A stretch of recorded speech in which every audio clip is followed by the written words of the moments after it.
तो फिल्म की शुरुआत में हमें एक कपल को दिखाया जाता है। निक और मैगी ये दोनों एक दूसरे से बहुत प्यार करते थे, इनकी हैप्पी फैमिली थी। लेकिन फिर एक दिन मैगी को अपने सीने में शदीद दर्द उठा। हॉस्पिटल ले जाने पर पता चला कि मैगी को एक जानलेवा बीमारी है। उसकी जान सिर्फ एक ही सर्जरी की मदद से बच सकती है, जिसे करना बिल्कुल आसान नहीं था और इस सर्जरी के लिए स्पेशलिस्ट डॉक्टर्स की टीम की भी जरूरत थी। निक अपनी वाइफ के लिए बहुत ज्यादा परेशान था। अब उसकी वाइफ हॉस्पिटल में एडमिट हो गई थी, तो ऐसे में उसे अपने बच्चों का ख्याल खुद ही रखना पड़ रहा था। जॉब के साथ सब कुछ मैनेज करना काफी मुश्किल था। एक दिन वो अपने बच्चों को लिए एक रोबोट कंपनी के अंदर जाता है, जहां के एम्प्लॉयज निक को बताते हैं कि हमारे रोबोट्स ना सिर्फ दिखने में बिल्कुल इंसानों जैसे हैं, बल्कि उनके अंदर फीलिंगलेस की मदद से वो इंसानों को अच्छे से समझ सकते हैं। उसकी बात सुनते हुए निक ने नोटिस किया कि उसकी बेटी गुम हो गई है। परेशान हुआ वह अपनी बेटी को एक गट एग्जीबिशन में ढूंढने लगा। उसकी बेटी स्ना से एक तही नहीं मिल रही थी और फिर एलिस नामी एक रोबोट उसकी बेटी को उस तक ढूंढ लाते हैं, जो देखकर उसकी सांस में सांस आई थी। रोबोट कंपनी का एम्प्लॉय जनी की बेटी को निक के साथ ढूंढ रहा था। वह निक को बताता है कि एल्स बहुत अच्छी रोबोट है, उसे बच्चों का ख्याल बहुत अच्छे से रखना आता है और ये तो उसने देख भी लिया था। यहाँ तक कि इसला को भी एल्स बहुत पसंद आई थी। वो अपने डैड से इस रोबोट को खरीदने को कहती है। हालांकि निक इसके बारे में ज्यादा नहीं जानता था, लेकिन इसला के बहुत ज्यादा जिद करने पर निक इस रोबोट को खरीद देता है और अपने घर ले आता है। घर लाने के बाद निक एलिस को ही रोबोट को अपने घर का सारा काम समझाता है और फिर अपने बच्चों के साथ शॉपिंग के लिए चला जाता है। शाम में जब वो घर वापस आए तो निक ये देखकर हैरान था कि एलिस ने न सिर्फ घर की सारी सफाई कर दी थी, बल्कि घर की हर चीज अब जगह पड़ी थी और साथ ही एलिस ने उन लोगों के लिए खाना भी बना दिया था। वो बात अलग थी कि इला को एलिस का बनाया खाना पसंद नहीं आया था, क्योंकि वो अपने मॉम के हाथ का खाना पसंद करती थी। खैर, रात में दिखाया जाता है कि एलिस ने जिस टाइम अपने आप को चार्जिंग पर लगाया हुआ था, तभी इला चुपके से किचन में जाकर एक चेयर पर चढ़कर कुकीज लेने की कोशिश करती है। कुकीज लेते हुए एकदम से उसका पांव फिसल जाता है और वो जोर से चिल्लाती है। उसके चिल्लाने की आवाज निक भी सुनकर फौरन बाहर आता है तो देखता है कि एलिस ने उसे गिरने से पहले ही कैच कर लिया था और इला बिल्कुल सेफ थी। अब इसलिए निक को अब एलिस और भी ज्यादा पसंद आने लगी थी, क्योंकि वह उसके बच्चों का उससे ज्यादा ख्याल रख रही थी। अगले दिन नी एलिस को भी लिए बच्चों के साथ मैगी से मिलने जाता है, जहाँ एल्सा यानी मैगी की बेटी मैगी को बताती है, मॉम मैं एलिस से बहुत खुश हूँ, वो मेरी बहुत अच्छी दोस्त बन गई है और मेरा बहुत ख्याल भी रखती है। और यह सुनकर मैगी भी इस रोबोट से खुश होते हैं। बच्चे और एलिस घर आ जाते हैं, जबकि निक अपने काम पर चला जाता है, जहाँ उसे एक बुरी खबर यह पता चलती है कि उनकी कंपनी सभी आर्किटेक्चर्स को काम से निकाल रही थी, क्योंकि अब उनके हिस्से का काम रोबोट्स करने वाले थे। ये सुनकर गुस्से में वो अपने बॉस के पास जाता है उनसे सारी सच्चाई जानने के लिए। तो उसके बॉस बताते हैं कि तुमने जो सुना है ना वो सही सुना है, मैं तो तुम्हारे काफी सारे साथियों को निकाल भी दिया है, लेकिन अभी मैं तुम्हें नहीं निकालूंगा। ये सुनकर निक थोड़ा रिलैक्स तो हुआ था, लेकिन कब तक ऐसा होता। एक दिन ये लोग निक को भी रिप्लेस कर देते। घर आकर भी वो इसी टेंशन में रहा और ये चीज एलिस ने नोटिस कर ली। एलिस उससे परेशानी की वजह पूछती है तो निक बताता है कि एआई आने की वजह से इंसानों की नौकरियां भी जा रही हैं, ऐसे में इंसान कमाएंगे नहीं तो गुजारा कैसे करेंगे। जवाब में एलिस कहते हैं, अरे आगे वही समाना आ रहा है कि सारे काम हम रोबोट से क्या करेंगे, क्योंकि हम इंसानों से ज्यादा बिना थके और इंसानों से अच्छा काम कर सकते हैं। एलिस के बातों ने तो निको और भी ज्यादा परेशान कर दिया था। पर उसी टाइम निको हॉस्पिटल से कॉल आती है, जहां उसे पता चलता है कि कल सुबह को मैगी का ऑपरेशन है, इसीलिए वो सुबह होते ही अपने बच्चों को लिए मैगी के पास पहुंच जाता है। आज एलिस भी यहाँ आई थी। मैगी अपने बच्चों को यहाँ पर प्यार करती है और उसके बाद एलिस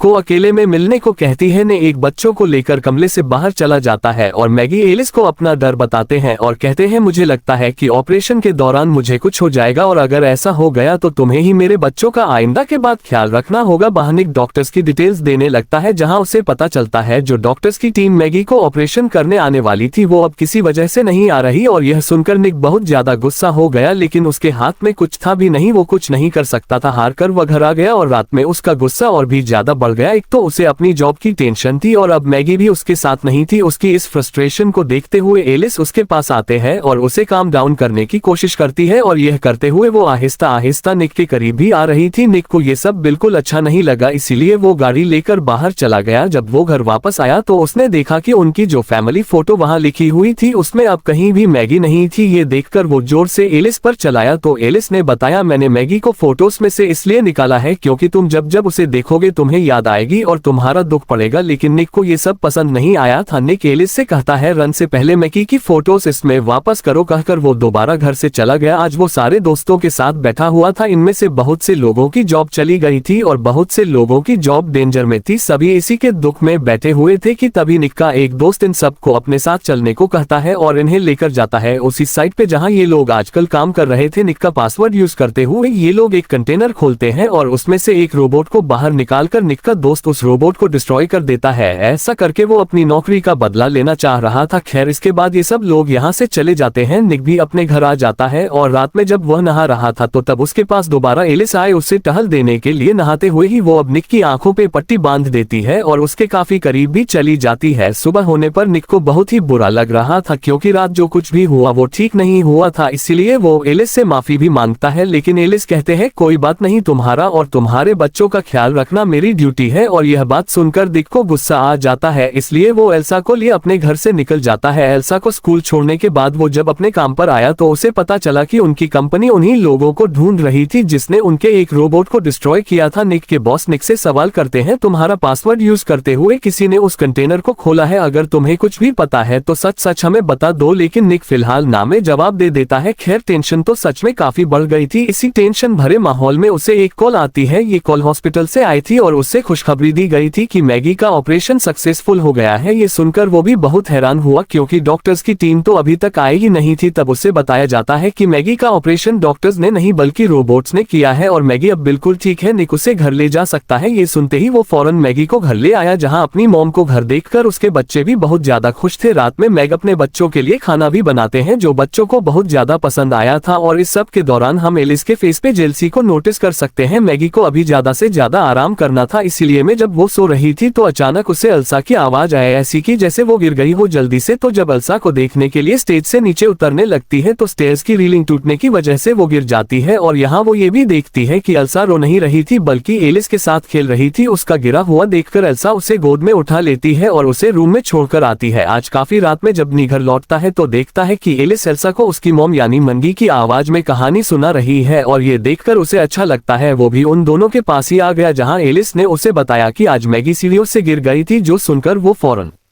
मैगी को देखने के लिए भागा। निक को परेशान देखकर मैगी उसे कहती है मुझसे ज्यादा कुछ नहीं हुआ, एलिस मुझे उठाकर ऊपर ले आई थी लेकिन टूटने की वजह से बस में गिर गई थी। और ये सुनकर उसे शक हुआ कि जरूर यह सब एलिस का ही किया हुआ है। उससे पहले कि वो एलिस से कुछ पूछता घर पर उसका वही दोस्त आ जाता है जिसने उसकी कंपनी के रोबोट्स को तोड़ा था। वो आकर निक को बताता है कि पुलिस को मेरे बारे में पता चल गया है और मुझे लगता है कि मेरे बारे में तुमने ही पुलिस को बताया है। ऐसा नहीं था। और इस गुस्से में वो यहाँ पर निक को मारने लगा इससे पहले कि वो निक को चाकू मारकर उसकी जिंदगी ही खत्म कर देता। ठीक वक्त पे एलिस बाहर आकर उस आदमी से बक को बचा लेते हैं, उसका हाथ पकड़कर मुड़ते हुए। और फिर एलिस ने उस आदमी को उठाकर घर से बाहर भी फेंक दिया था। खैर अब निक और एलिस घर के अंदर चले जाते हैं जहां निक एलिस से कहता है तुम्हें इंसानों को इस तरह नहीं मारना चाहिए था। तब जवाब में एलिस कहती है मुझे प्रोग्राम किया गया है अपने ऑनर की हिफाजत करने के लिए, वो आपको मार रहा था और मैंने आपको बचाने के लिए बस उसे मारा है। यही बातों ही बातों में मिक मैगी का भी जिक्र कर देता है और एलिस मिक से कहती है कि मैगी के मरने के बाद मैं मैगी की भी जगह ले लूंगी। और यह सुनकर निक गुस्से से आग बगोला हो गया और उसने बोला मैगी की जगह कोई भी नहीं ले सकता, कोई भी नहीं सुना तुमने। असल में एलिस के दिमाग में यह बात मैगी ने खुद ही डाली थी जब वो हॉस्पिटल में थी, लेकिन अब तो मैगी ठीक होकर घर आ गई थी। गुस्से में जब ने वहां से जाने वाला था तब एलिस ने उससे कहा देखना मैं तुम्हें पा ही लूंगी और मैं तुम्हें अपना करने के लिए किसी भी हद तक जा सकती हूँ। ये कहकर वो घर से बाहर निकल गई और हमने देखा कि वो उसी आदमी के घर आई थी जिसने अभी निक के ऊपर हमला किया था। एलिस इस आदमी से कहते हैं तुम्हें निक पर हाथ नहीं उठाना चाहिए था, तुम जानते हो इसका अंजाम बहुत बुरा हो सकता है। उसकी धमकी सुनकर इस आदमी को भी गुस्सा आ जाता है और वो अपनी गन निकाल देता है, लेकिन वो नहीं जानता था कि सामने उससे ज्यादा ताकतवर रोबोट है जो उसका हाथ पकड़ के उसके गन वाले हाथ को ऊपर कर देती है। उसके बाद एलिसन उससे गन छीन कर उसी के ऊपर तान दी इससे पहले कि वो इस आदमी को मार देती। इस आदमी की भी रोबोट आकर एलिस से इस आदमी को बचाने की कोशिश तो गई थी है लेकिन नाकाम रह जाती है क्योंकि बिना वक्त जाया किए एलिस ने पहले इस रोबोट को शूट किया और फिर इस आदमी को शूट करके मार डाला। यहाँ हम अगली सुबह देखते हैं कि निक अपने बॉस के पास आया था ये रिक्वेस्ट करने के लिए कि उसके दोस्त ने गलती तो की है लेकिन अगर उसे माफ कर दिया जाए पुलिस में अरेस्ट करवाने की बजाय तो ज्यादा अच्छा होगा। लेकिन एक शौक की खबर उसे अपने बॉस से यह पता चली कि रात ही उसके दोस्त का मर्डर हो गया है और यह सुनते ही वो समझ गया कि ये काम जरूर एलिस का ही है। घर पर हम देखते हैं कि एलिस मैगी के वॉशरूम में आ गई जहां मैगी नहा रही थी। वो आजकल मैगी से जेलस होने लगी थी क्योंकि एलिस के अंदर निक के लिए फीलिंगलेस से कहती है कि तुम्हारा हस्बैंड फ्रेंड निक मेरे पास आ चुका है और मैं तुम्हें उससे ज्यादा खुश रख सकती हूँ। ये सुनकर मैगी को भी गुस्सा आ गया और मैगी उस पर चिल्लाने लगी। तब एलिस जवाब में कहती है, चिल्लाओ, वजह हो तो निक से ये बात पूछ सकती हो। मैगी भी अब गुस्से में निक का इंतजार करने लगी। जैसे ही निक घर आया तो उसने निक से सच्चाई को पूछा कि उसके और एलिस के दरमियान में क्या हुआ था। यहाँ निक झूठ बोल सकता था लेकिन वो झूठ नहीं बोलता और सब सच बता देता है। सच्चाई सुनकर मैगी को तो गुस्सा आना ही था। वो भी गुस्सा ही कर रही थी कि पीछे से एलिस इन्हें देखते हुए इनके कमरे में चली गई जहाँ पर मैगी और निक का छोटा सा बेटा था। वो निक के बेटे को उठाकर बाथटब के पास ले जाती है और उसने पानी भरना शुरू कर देती है। एलिस को ऐसा कहते एल्सा देख चुकी थी जो फौरन निक और मैगी को ये बात बता देती है कि एलिस उसकी छोटी सी बेटी को पानी में डुबा रही है। उसे बचाने के लिए निक और मैगी बाथरूम के पास आते हैं तो देखते हैं कि बाथरूम का दरवाजा नॉक था। ये देखते हुए बिना वक्त ज़ाया किए निक ने ये दरवाजा तोड़ना शुरू कर दिया। जब तक दरवाजा टूटने में टाइम लग रहा था मैगी खिड़की से उतरकर छत से होते हुए अपने वॉशरूम की विंडो से वॉशरूम में पहुंचे। मैगी को यहाँ तो देखकर एलिस गुस्से में मैगी के ऊपर हमला कर देती है, उसको गले से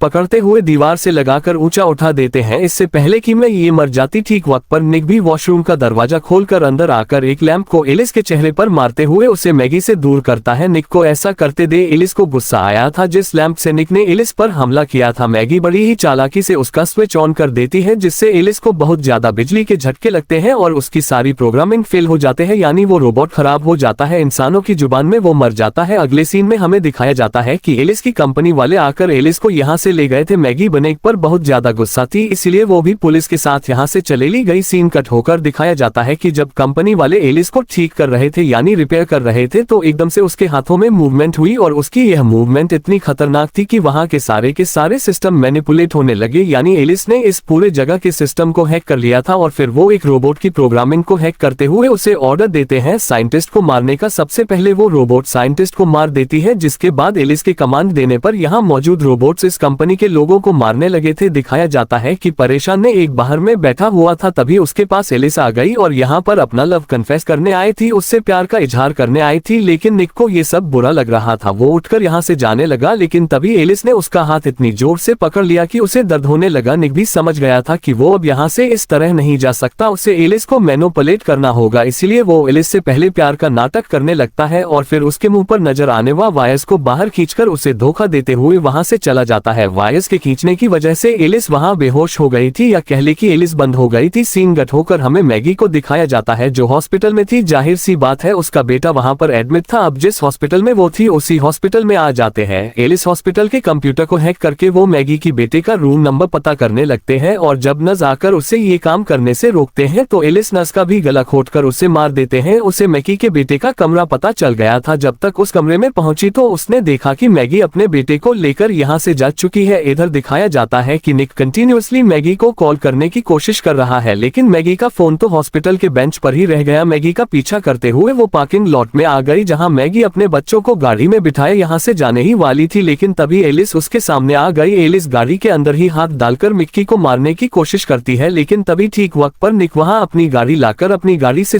से एलिस को टक्कर मार देता है जिससे फिलहाल के लिए मैगी से तो एलिस दूर हो गई लेकिन निक की कार का बुरा एक्सीडेंट हुआ और उससे खुद भी बुरी तरह छोड़ाए। उसे देखने के लिए मैगी फौरन अपनी कार से निकली। उसने जाकर निक को भी कार से निकाला और देखा कि निक को बहुत चोट आई थी और वह बेहोश भी हो चुका था। इससे पहले कि वह कुछ करती एलिस दोबारा मैगी के ऊपर ही हमला कर देती है और उसे नीचे जमीन पर गिराते हुए अपनी ही बॉडी से एक लोहे की चीज निकालकर उसे स्टेप करने की कोशिश करती है लेकिन ठीक वक्त पर निक उसके इस हमले को नाकाम देता है। उसे वहां से दूर फेंकते हुए उसने एलिस को इतनी जोर से दूर फेंका था कि एलिस इस टाइम टूट गई थी और फाइनली इन लोगों की जान उससे छूट गई। निक को अब हॉस्पिटल में एडमिट कर लिया गया था जहाँ पर हम देखते हैं कि मैगी और बच्चों के साथ वो बहुत खुश था क्योंकि मैगी ने उसे माफ कर दिया था और इन लोगों की अब पहले की तरह ही हैप्पी फैमिली हो गई थी। अब फिल्म के पोस्ट क्रेडिट सीन में हमें एलिस को उसकी कंपनी में लेटा हुआ दिखाया जाता है। एकदम से कंपनी वाले लोग नोटिस करते हैं कि उनके कंप्यूटर्स खुद ब खुद चल रहे हैं, यानी कि किसी ने उन्हें हैक कर लिया है। उनका सिस्टम खराब हो रहा था और ऐसे सिस्टम के खराब होने की वजह से बहुत से गलत सिग्नल्स रोबोट्स तक चले गए और ऐसा ही एक सिग्नल एलिस के पास भी जाता है और एलिस की आंखें खुल जाती हैं। अब क्या होने वाला था आगे, इसी मिस्टीरियस एंडिंग के साथ ये कहानी यहीं पर खत्म हो जाती है।